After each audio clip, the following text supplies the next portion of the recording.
ഇന്ന് രണ്ട് പണിയുണ്ട്. കറി വയ്ക്കലുണ്ട്. ഇന്നലത്തെ പാതി വഴിയിലൊരു ചക്ക വരട്ടി നിൽക്കണുണ്ട്. അതും കൂടിയാണ് ഇന്നത്തെ പണി. വായോ.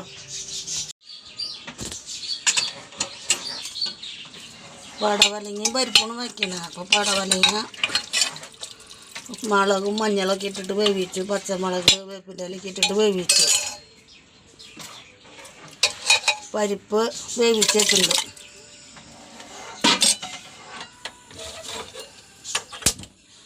ഇതിൻ്റെ പണി കഴിഞ്ഞിട്ട് വേണം ചക്ക വരട്ടി എന്ന് പറയും, ചക്ക അലുവ എന്നൊക്കെ പറയും. അപ്പോൾ അതുമല്ലിക്ക് പോകണം. കുറച്ചൊന്നും അധികം നേരം ഇളക്കേണ്ടതല്ലേ. ഇത് കഴിഞ്ഞിട്ട് വേണം പോവാം. അപ്പോൾ നാളികേരം അരച്ചത് ഒഴിക്കണം.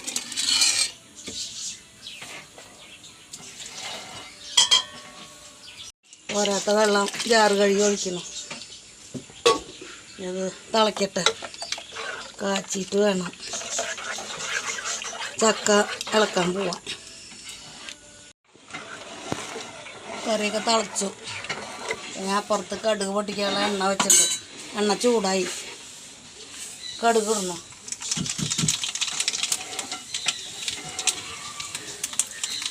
രണ്ട് വറ്റൽമുളക്,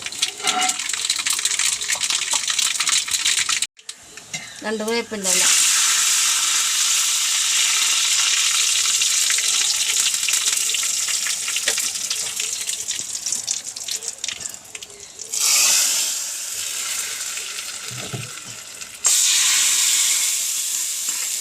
കറിയുടെ പണി കഴിഞ്ഞു.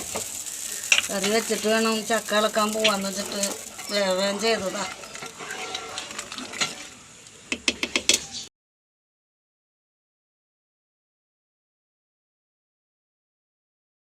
ചക്കയിലേക്ക് കുറച്ച് അരി വറുത്തെടുക്കണം. അപ്പോൾ വറുത്തെടുക്കട്ടെ.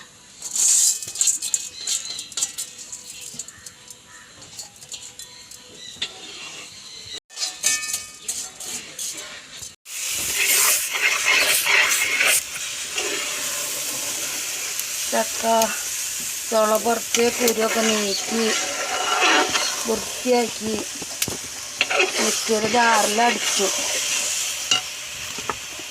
എന്നിട്ട് ഉള്ളിലേക്ക് ആക്കിയിട്ട് ഇളക്കണം. തന്നെ കുറച്ച് നെയ്യ് ഒഴിച്ചിട്ടുണ്ടെന്നല്ല.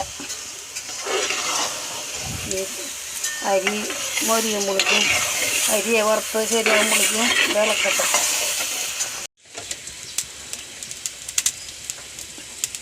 നെയ്യ് ഇന്നലെ ഒഴിച്ച് 200 ഗ്രാമിൻ്റെയാണ്. ഇത് മുഴുവൻ ഒഴിച്ചു. പൊതിലേക്ക് ഇന്നലെ ഒഴിച്ച് കുറച്ച് ബാക്കി ഇന്ന് ഒഴിച്ചു. നെയ്യ് ഒഴിച്ചാൽ അത് ശരിയായി കിട്ടുള്ളൂ, അലുവ പോലെ കിട്ടുള്ളൂ.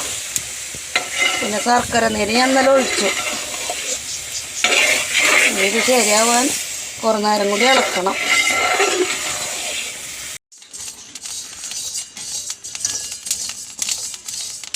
ഒന്ന് ആവാണ്ടതൊക്കെ പൊട്ടി കഴിയണം. അപ്പോഴും മൊരിയുള്ളൂ.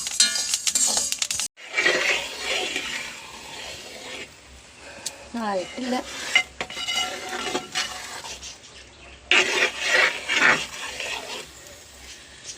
അതാകുമ്പോഴേക്ക് അരി ചൂടാറി പൊടിക്കട്ടെ.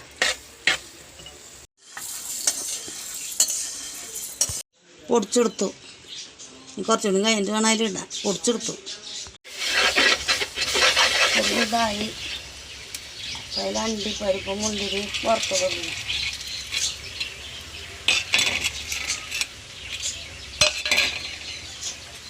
ഏലക്കായയുടെ പൊടി ഇടണം.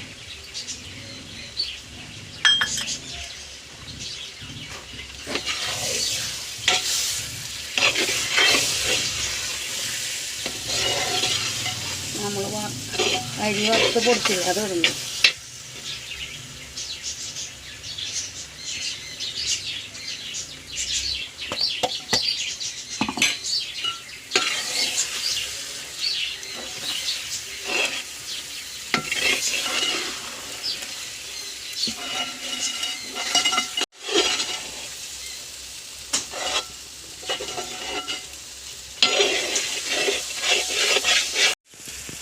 അത് പ്ലേറ്റിലേക്ക് മാറ്റണം. പ്ലേറ്റിൽ കുറച്ച് വെള്ള എള്ളിട്ടുണ്ട്.